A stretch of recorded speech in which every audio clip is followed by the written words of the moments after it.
صبر کی ایک تقسیم ہے جو علماء نے کی ہے. 3 بنیادی قسم کے صبر ہیں. الصبر علی الطاعہ، اطاعت پر صبر کرنا. حکم ہے روزہ رکھو، روزہ رکھنا ہے، چاہے پیاس سے حلق میں کانٹے پڑ رہے ہوں، مئی اور جون کا روزہ ہو. یہ جو ہے صبر علی الطاعہ ہے، اطاعت پر اللہ کا حکم ہے. آپ کہیں گئے ہوئے سوات کا آغان، صبح کا وقت ہے اور آپ کو وضو کرنی ہے، پانی موجود ہے لیکن یخ ہے، ہاتھ لگانے سے بھی انسان خوف کھاتا، اتنا یخ. لیکن جب پانی ہے تو وضو تو کرنا ہوگا، صبر کرنا پڑے گا. یہ صبر علی الطاعہ کی ایک مثال ہے کہ اطاعت جو ہے اس کے لیے صبر کرنا، جھیلنا، اس کی سختی کو برداشت کرنا، اس میں جو تکلیف ہو اس کو جھیلنا.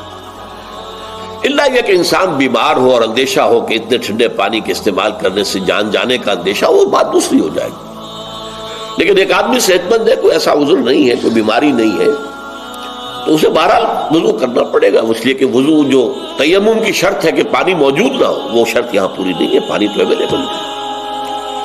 تو صبر علی الطاعہ، اطاعت پر صبر کرنا، تمام احکام جو ہے شریعت کا ان پر عمل کرنا جو ہے. اب صبح کا وقت ہے، ابھی آپ کو بڑی بسا اوقات ہوتا ہے، آپ کا بھی تجربہ ہوگا، کوئی مریض ساری رات کراہتا رہا ہو، فجر کے قریب آ کر کچھ سکون سا ہو جاتا ہے، سو جاتا ہے. یہ بڑی ٹھنڈی جو ہے وہ نیند ہوتی ہے صبح کی. اسی لیے اقبال کو جواب شکوہ میں جو اللہ تعالیٰ نے فرمایا تھا، کس قدر تم پہ گراں صبح کی بیداری ہے، ہم سے کب پیار ہے، ہاں نیند تمہیں پیاری ہے، صبح کا اٹھنا تو تم پر بہت بھاری. یہ صبر علی الطاعہ، صبر علی الطاعہ ہوگا کہ کچھ بھی ہے، بہرحال فجر کا وقت ہو گیا ہے، اٹھنا ہے، لازماً اٹھنا. یہ ٹھنڈی ٹھنڈی جو ہوا چلی، ایک سخت گرمی کا موسم ہو، حبس میں رات گزری ہو، صبح کے وقت کوئی نسیم سحری تھوڑی سی چلے گی اور ایسی لوریاں دے گی، ایسی تھپکیاں دے گی کہ آدمی جو ہے وہ چاہے گا کہ بس میں اب آرام کروں، سو جاؤں. اٹھنا ہے، نماز کا وقت ہے، نماز فرض ہے. تو الصبر علی الطاعہ. دوسرا صبر ہے الصبر عن المعصیہ، معصیت سے رک جانا، صبر کرنا. کوئی لذت ہے کام و دہن کی لیکن ہے ممنوع، غلط ہے، حرام شے ہے، لہذا رکنا ہے.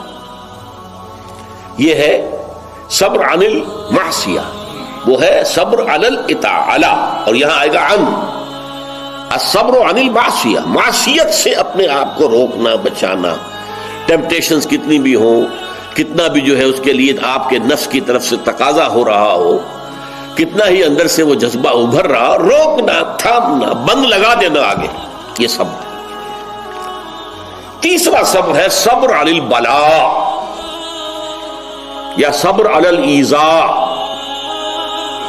آزمائش پر صبر کرنا اور ایذا پر صبر کرنا.